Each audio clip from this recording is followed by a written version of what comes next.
तर जय श्रीदाची मंडळी, welcome to our first YouTube video. तर हा व्हिडिओ एक इंट्रो व्हिडिओ असणार आहे, जो की माझ्याबद्दल मी सर्व काही या व्हिडिओ सांगणार आहे. तर हा व्हिडिओ तुम्ही संपूर्ण पहा.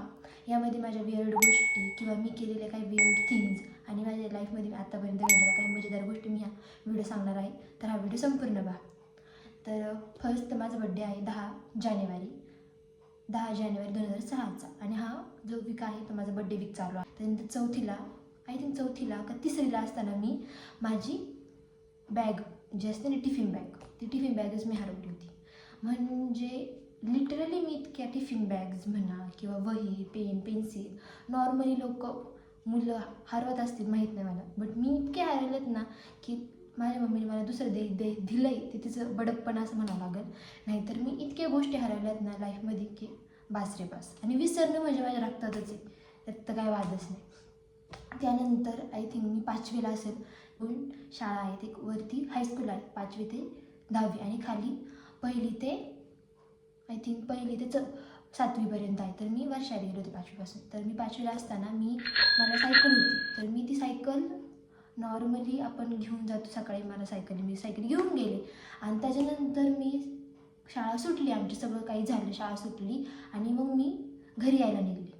तर मला आठवते, म्हणजे घरी यायला जाताना चौकातून आम्हाला एक सायकलचं दुकान लागतं. हां, तर त्या सायकलच्या दुकानापाशी गेल्याच्या नंतर एकदम निवांत मैत्रिणीसोबत गप्पा मारता, आणि हमखास माझ्या दप्तरात पैसे असायचे. मी पॅप्सी वगैरे खात मी आली पण. आणि दुकानापाशी गेल्याच्या नंतर मला आठवतं आहे की बाबा मी सायकलच तिथं विसरली. म्हणजे इंटेन्स माहिती तुम्हाला, मी सायकल जी होती का माझी, ती मी शाळेतच विसरली. हां, शाळेतच. लोक टिफिन बॅग विसरतील, पेन विसरतील, पेन्सिल विसरतील, इनफॅक्ट बॅग विसरतील. आपली सायकल जिच्यावर आपण आलोय चालवत तीही विसरू शकतात कोणी. मी सायकलच विसरले होते. नशीब मी घरी आले नव्हते, नाही तर मग तशी मला बोलणे बसतात त्याच्यामध्ये काय नाही, मी लई टार्गेट होते असं म्हणलं तरी चालेल. बट सायकल विसरले. त्याच्यानंतर मी परत रिटर्न एवढ्या लांब, जवळजवळ अर्धा किलोमीटर असेल तेवढ्या लांब मी परत गेले. आणि बघते तर शिक्षक सगळे थांबलेले. ती सायकल कोणाची, तिला लॉक वगैरे लावून ठेवण्यासाठी शिक्षक सगळे थांबले होते. मग मी गेल्याच्या नंतर सरांनी विचारलं, तुझी सायकल आहे का? म्हणलं हां, माझी सायकल आहे. मग ती घेतली आणि मग मी परत घरी आले. सेकंड थिंग विसरण्याची माझी, आता मी कॉलेजला आहे आणि 15वीला आहे.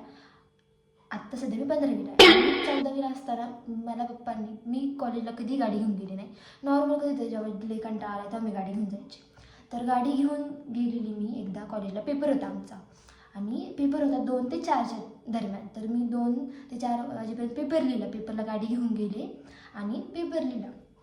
ठीक आहे, पेपर झाल्याच्या नंतर आपण एक्झाम हॉलमध्ये गेलो. त्याच्यानंतर मोबाईल आपल्या बॅगमध्ये असतो की नाही, तर मी बॅगमध्ये मोबाईल ठेवला आहे आणि चावी पण बॅगमध्येच ठेवली गाडीची, बरं का.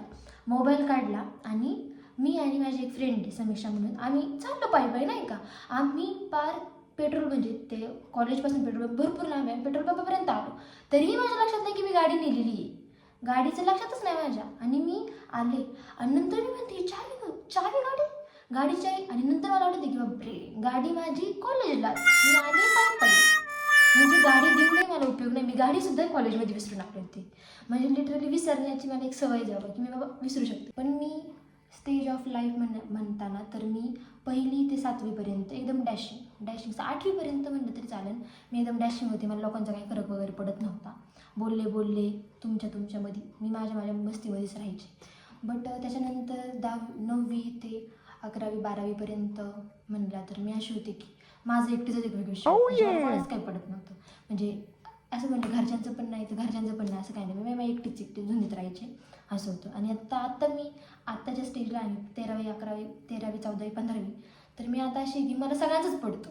म्हणजे जो विचार मी करायला नाही पाहिजे तरी मी तोही विचार करते. म्हणजे मी ओव्हर थिंकर झालेली आहे, खूप प्रमाणाच्या बाहेर मी ओव्हर थिंक केलेले किंवा ओव्हर थिंक करते म्हणलं तरी चालेल. आणि एवढं ओव्हर थिंकिंग म्हणजे मी आता शांत झाली आहे. तर मग मला कोणी समोरून बोलतंय आणि तरी मी त्याला प्रतिक्रिया लवकर देत नाही. घरात देते मी, घरात ते आपली माणसं आहेत म्हणून मी त्यांना पटकन बोलून मोकळं होते. पण बाहेर आत्ताच एक रिसेंटली किस्सा झाला होता. म्हणजे मी ज्या शाळेत शिकवायला जात होते, कोरिओग्राफी करायला जात होते, त्या शाळेत एका टीचरनी आणि मी, म्हणजे माझ्या टीचरनी आणि त्यांच्या टीचरच्या कोरिओग्राफरनी दोघांनी सेमच गाणी बसवली होती, खंडोबाची थीम होती आमची, दोघांनी सेमच गाणी बसवली होती. तर त्या मॅमनी मला निरोप पाठवला होता की तुम्ही सेमच गाणी बसवली तर तिला वर पाठवा म्हणून, नाही का, असं एक निरोप पाठवला. तर मी गेली त्यांच्याकडं, नाही का, बोलायला की मॅम सेम सेम गाणी झालीत का? तर त्या म्हणल्या हो तुमची गाणी आम्ही शनिवारीच गाणी लावली होती, तुम्ही ऐकली नाही का? मी गेल्यापासूनच त्या माझ्यासोबत अशा होत्या की जसं काय त्यांचं मला पाहून त्यांचं रक्त उसळले अशी त्यांची प्रतिक्रिया होती. बट तरी ठीक आहे म्हणलं, नाही का, चला आपण लहान आहे किंवा आपण आपले मम्मी पप्पा आपल्याला असं म्हणत नाही की कोणीसोबत तुम्ही भांडत जा, असं नाही म्हणले, म्हणून आपण शांत होते बरं.